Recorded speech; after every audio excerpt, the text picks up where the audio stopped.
d'avocats, on ne recevait pas de commerçants, voyez. C'était très sélectif. Alors, Notre-Dame-de-Sion avait une caractéristique, il y avait cette institution religieuse d'enseignement, et il y avait à côté une œuvre de conversion des Juifs. Ça avait été créé par les frères Ratisbonne, qui se trouvaient être des Juifs, qui avaient à Rome une vision de la Vierge qui leur était apparue et qui leur avait dit « La malédiction contre les Juifs est terminée ». Et ils avaient donc fondé cette œuvre. J'ai fait donc mes études jusqu'à la classe de terminale, qui ne s'appelait pas terminale à l'époque, c'était la philosophie. Et c'était en juillet 1939. Avant la guerre, avant le début de la guerre. Juste au moment de la déclaration de guerre. Et à ce moment-là, j'ai décidé de faire des études.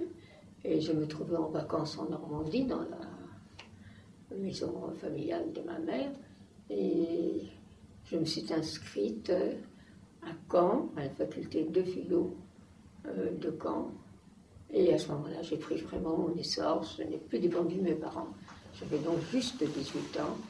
Alors j'ai fait donc une année de philo là-bas, j'étais très contente, et il y a eu à ce moment-là la débâcle. Et j'ai décidé de partir. J'ai pris ma bicyclette et j'ai fait l'Exode.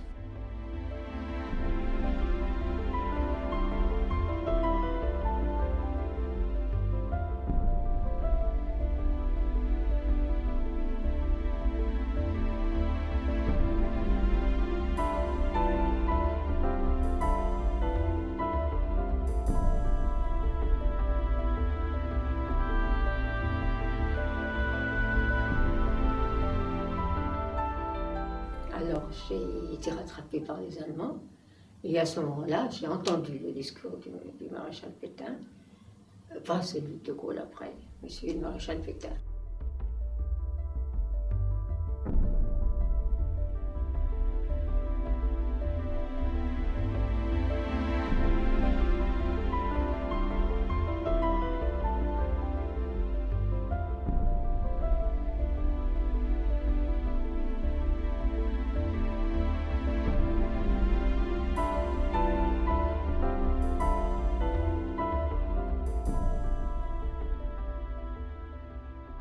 Pour dire la vérité, l'Exode n'était pas drôle du tout.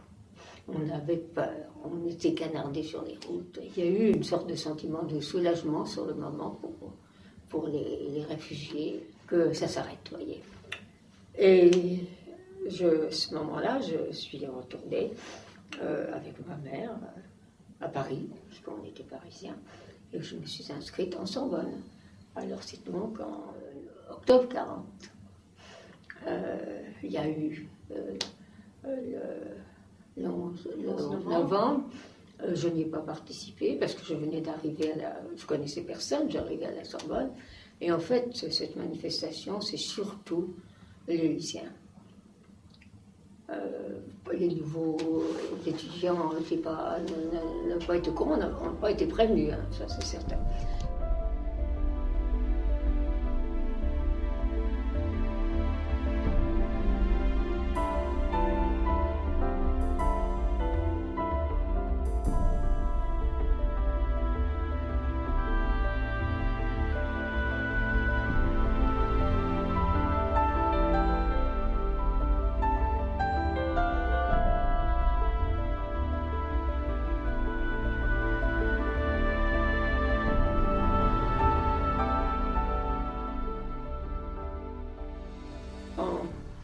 En avril 1941, je faisais partie d'un groupe de philo où les agrégatifs nous apprenaient à faire un exposé. Et il s'est trouvé que j'ai eu un exposé à faire. Alors, je ne sais pas si c'est moi qui choisis le sujet. Si on me l'a donné, c'était le goût du risque. Alors, je peux dire que j'étais à fond la caisse, si vous permettez ce langage, dans ce goût du risque. Et à la fin de l'exposé, Philippe Vianney est venu me trouver. Philippe Vianney était en train de créer le journal Défense de la France et m'a demandé si je voulais travailler avec lui. Il me connaissait un petit peu, mais enfin, il a été tout à fait par mon exposé. Alors je suis tout de suite, j'ai dit tout de suite oui.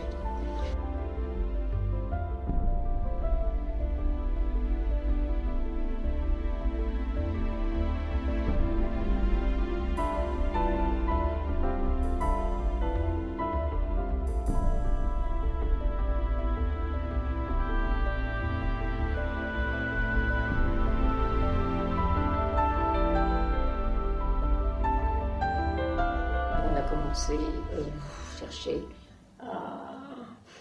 d'abord des informations pour faire le journal, de l'argent, des gens pour participer avec nous. Et il s'est trouvé que moi j'ai eu un problème. J'étais très religieuse, j'avais été élevée à Notre-Dame de Sion, mais pas seulement ça, je faisais partie de la GEC, la jeunesse étudiante catholique, et j'avais un aumônier. Et j'ai cru de mon devoir religieux de lui parler de mon engagement à la défense de la France. Naturellement, sous le jour de la confession, le secret de la confession.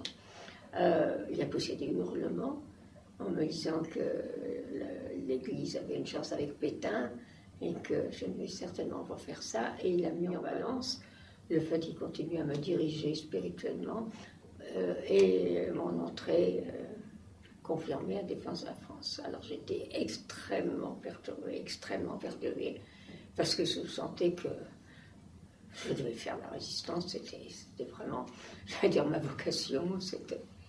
Et puis jusqu'au moment où j'ai eu une session de GEC avec un père jésuite qui s'appelait le père Bernard, qui était un jésuite des études, et je lui ai parlé de mon problème. Il m'a dit, pas de problème, vous quittez, je vous prends comme dirigé de conscience, là, et vous continuez à faire de la résistance. Lui, il était tout à fait pour la résistance. On a d'ailleurs, il a distribué le journal de défense de la France, et on a aidé, on a, par exemple, imprimé des textes qui étaient à l'index de père jésuite des études.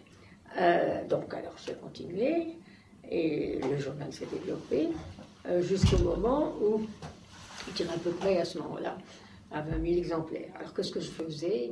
Bien sûr, la distribution, recruter des gens pour travailler avec nous, l'impression. Nous avions une petite rotaprint et on l'avait installée dans un appartement rue Gazan. Et cette rotaprint, quand elle tournait, faisait bruit. Alors on avait liégé les murs de la pièce, et on avait fait monter un piano pour justifier notre installation, en disant qu'on ne voulait pas gêner les voisins. On a loué un piano. Alors on a travaillé là. Je ne peux pas dire qu'on était des imprimeurs hors pair, mais enfin on a sorti un certain nombre d'exemplaires. Et ce qu'il y avait de tout à fait extraordinaire, c'est que cet immeuble était occupé par les Allemands, parce qu'il y avait la défense contre avion sur le toit. Si bien qu'on croisait en sortant des Allemands. Alors nous sortions le journal dans des sacs à dos et on croisait les Allemands, et alors on faisait de grands sourires. J'étais vraiment très contente de faire ça à la barbe des Allemands. Vous n'aviez pas peur? Non, au contraire, j'étais ravie là, de faire ça à la barbe. Bon, c'est une question de tempérament, je vous ai dit, hein, c'est comme ça. On a recruté à Défense de la France un mouvement, les volontaires de la liberté. C'était des jeunes étudiants des classes préparatoires et des années terminales des lycées qui s'étaient regroupés autour de Jacques Lucéran et Jacques Baudin.